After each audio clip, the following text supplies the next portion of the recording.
வணக்கம் தீபிகா.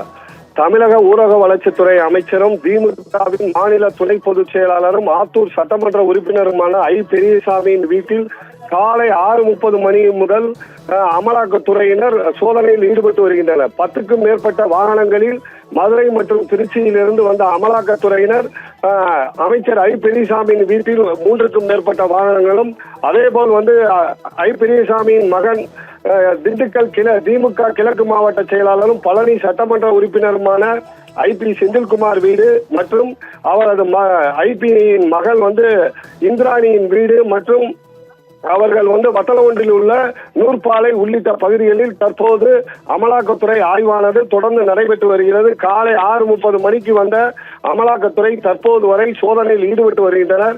மேலும் அமைச்சர் பெரியசாமியின் வீட்டில் அமலாக்கத்துறை சோதனையின் காரணமாக அவரது கட்சி தொண்டர்கள் மற்றும் கட்சி உறுப்பினர்கள் என 100க்கும் மேற்பட்டோர் பெரியசாமியின் வீட்டிற்கு முன்பு கூடியுள்ளனர். மேலும் ஒரு சில தொண்டர்கள் அமைச்சர் பெரியசாமியின் வீட்டில் எதற்காக அமலாக்கத்துறை சோதனை நடைபெறுகிறது என்று, அதேபோல் மத்திய அரசை கண்டித்தும் பெரியசாமியின் வீட்டு முன்பாக தர்ணா போராட்டத்திலும் ஈடுபட்டனர்.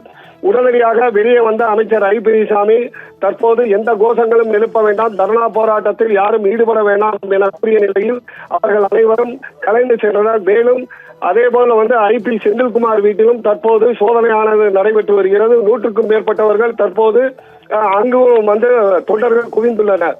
தொடர்ந்து திண்டுக்கல்லில் மட்டும் 3 இடங்களில் சோதனை நடைபெறுகிறது. அதேபோல் திண்டுக்கல் மாவட்டத்தில் மட்டும் 5க்கும் மேற்பட்ட இடங்களில் தற்போது அமலாக்கத்துறை சோதனையானது நடைபெற்று வருகிறது.